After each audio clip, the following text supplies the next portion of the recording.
Porque la sangre es vida, de F. Marion Crawford. Comimos al atardecer en la amplia azotea de mi vieja torre. Esta antigua edificación estaba situada a lo largo de la costa de Calabria. Fue construida por el emperador Carlos V a principios del siglo XVI. Se yergue en uno de los puntos más solitarios del sur de Italia, y no se ve una sola casa desde ella. Mi amigo Holger, que a veces me visitaba en esta torre, es un pintor escandinavo. El resplandor del crepúsculo había enrojecido hasta desvanecerse una vez más en el firmamento, y el púrpura del anochecer tiñó una extensa cadena de montañas. Entonces, la luna se alzó de repente sobre la cima del cabo. Mi amigo encendió su pipa y se sentó a contemplar los colores. «Es extraño», dijo. «¿Ves aquel pequeño montículo que está justo debajo de este lado del peñasco?» «Sí», dije y adiviné lo que veía. «Parece una sepultura», observó Holger. «Así es, parece una tumba». «Sí, sí. Pero lo extraño es que veo el cadáver tendido sobre ella. Sin duda, debe ser un efecto de la luz. Casi estoy seguro de que no es una tumba, pues si lo fuera, el cuerpo debería estar dentro y no fuera de ella. Es un efecto de la luna. ¿Lo ves?» «Perfectamente. Siempre lo veo en las noches de luna». «No pareces muy interesado», dijo Holger. «Estás equivocado. Me interesa, solo que estoy muy acostumbrado a verlo. El montículo es realmente una tumba». «¡Disparates!», gritó Holger. «Ahora vas a decirme que lo que está encima es un cadáver». «No, no lo es. Y lo sé porque me he tomado la molestia de ir hasta allí abajo y mirar». «¿Qué es entonces?» «Nada». «Ah, un efecto de la luz». «Tal vez lo sea. Lo extraño es que no importa por dónde sale la luna, ni si está llena o en cuarto menguante. Siempre que la luz de la luna brilla sobre la tumba, se puede ver el contorno de un cuerpo sobre ella». Holger se paró de su asiento y, prendiendo su pipa, me dijo: «Voy a bajar a echarle una mirada a eso». Lo observé hasta verlo salir de la torre. Luego lo vi atravesando el descampado bajo la intensa luz de la luna en dirección al misterioso montículo. Cuando estuvo delante de él, se detuvo. Avanzó unos pasos hacia atrás, otros más hacia un costado y luego se paró nuevamente. Sabía lo que aquellos pasos significaban. Había llegado al punto donde el cadáver deja de ser visible, donde la luz cambia. Entonces avanzó hasta el montículo y se paró sobre él. Yo aún veía el cadáver, aunque ya no estaba tendido, sino de rodillas, extendiendo sus blancos brazos alrededor del cuerpo de Holger y miraba hacia arriba para encontrar su cara. Parecía intentar ponerse de pie aferrándose al cuerpo de Holger, quien no se daba cuenta de nada de lo que estaba sucediendo y miraba hacia la torre. «¡Sube!», le grité. «¿No vas a quedarte ahí toda la noche?». Se alejó del montículo con cierta dificultad. Los brazos del cadáver todavía rodeaban su cintura, pero sus pies no podían abandonar la tumba. Mientras Holger trataba de avanzar dificultosamente, el cadáver se estiraba alargándose como un hilo de niebla, hasta que Holger se agitó como quien siente un escalofrío. En ese instante se escuchó un gemido de dolor y el cadáver se tendió todo lo largo que era sobre el montículo. Un estremecimiento me heló la espalda repentinamente. Recordé que una vez había bajado al montículo, iluminado por la luna, que no había visto nada y me paré sobre él.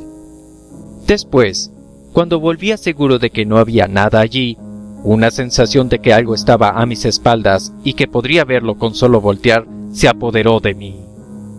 Pero el miedo fue más fuerte y me sacudí exactamente como lo había hecho Holger. Ahora sabía que esos blancos y brumosos brazos estuvieron también a mi alrededor. Lo supe y me impresioné al recordar que igualmente había escuchado el gemido de dolor del cadáver. En menos de un minuto, Holger estaba sentado junto a mí. «Deberías escribir una historia acerca de esto», dijo. «Hay una», le respondí.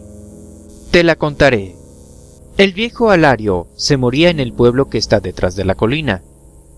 Había hecho una considerable fortuna y para agrandar su casa mandó traer 2 albañiles de fuera que resultaron ser unos canallas, un napolitano que había perdido un ojo y un siciliano con una vieja cicatriz que le surcaba profundamente la mejilla derecha.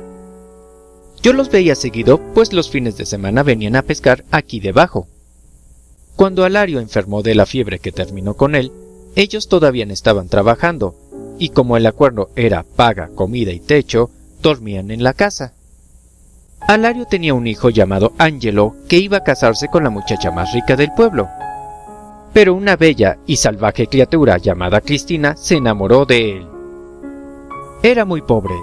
Hacía cualquier trabajo a cambio de comida y techo por una noche. Cuando los vecinos vieron que Alario se moría, mandaron a Cristina al pueblo de Escalea para que trajera un doctor. Apenas partía cuando las cosas empeoraron y el cura fue a dar la bendición al hombre que había dejado de existir. Angelo estaba afuera. Cristina no había vuelto y el cadáver se quedó solo en la casa, bajo la parpadeante luz de una lámpara. 5 minutos más tarde, los albañiles entraron a la habitación del muerto para robarle sus pertenencias y luego huyeron protegidos por la oscuridad. Salieron del pueblo cargando el cofre que habían robado y llegaron hasta esta playa. Lo escondieron en un profundo hoyo, justo donde está el montículo ahora. Cristina no había encontrado al doctor y a su regreso vio a los hombres cavando el agujero.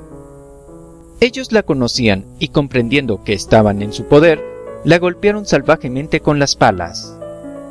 Agrandaron el hoyo, la enterraron y sobre ella pusieron el cofre. Regresaron al pueblo con rapidez para no despertar sospechas y se les vio platicando con el carpintero que construía el ataúd de Alario, quien también era cómplice del robo. La sirvienta, que sabía de la existencia del cofre, al no hallarlo bajo la cama, cuando llevó a las 2 horribles viejas encargadas de preparar al muerto, salió al pueblo gritando que Alario había sido robado. El único que le hizo caso y que reunió a sus hombres para buscar a los ladrones fue el padre de la chica con la que Angelo se iba a casar. Estaba seguro de que habían sido los albañiles. Los encontraron en casa del carpintero. Al verse en peligro, los ladrones atacaron a sus agresores con los restos de un ataúd y en pocos momentos estaban muy lejos. El tesoro desapareció. Angelo, al perder su herencia, perdió a su novia. En cuanto a Cristina, pasaron varios días antes de que la echaran de menos. Ese tipo de cosas no podría suceder en ningún otro sitio, observó Holger. Estos hechos, en cualquier otro lugar, hubieran pasado por brutales y repugnantes, pero aquí se vuelven dramáticos y misteriosos. Guardamos silencio unos momentos. Supongo que encontraron el cuerpo de Cristina con el cofre, dijo después. Como te interesas, te contaré el resto de la historia. La luna estaba alta.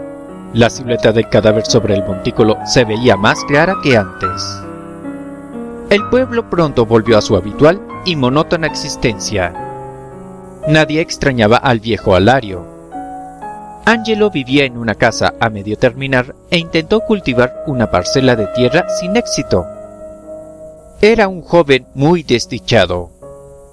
Se acostumbró a vagar por lugares solitarios en las afueras del pueblo hasta el anochecer y luego regresaba a su casa. Comenzó a tener extraños sueños estando despierto. Tenía la seguridad de que una mujer aparecía silenciosamente en sus lúgubres paseos. La había visto hacerle señas sin decirle nada. Sabía que era Cristina y que estaba muerta, pero no tenía miedo, pues creía que todo era un sueño. Cuando iba cerca del desfiladero a la caída del sol, ella estaba allí esperándolo. Al principio solo tenía la certeza de su boca roja como la sangre, pero cada día distinguía los rasgos con más claridad y observaba con atención el pálido rostro de ojos profundos y hambrientos. Sus mejillas no eran lívidas como las de los muertos, sino pálidas por la falta de alimento, con una inquieta y furiosa hambre física. No podía distinguir si el alimento de ella era tan caliente como el fuego o tan helado como el hielo. No sabía si estaba despierto o dormido, si ella estaba viva o muerta. Cuando la luna llegó a lo alto esa noche, la sombra del cadáver no estaba sola en el montículo.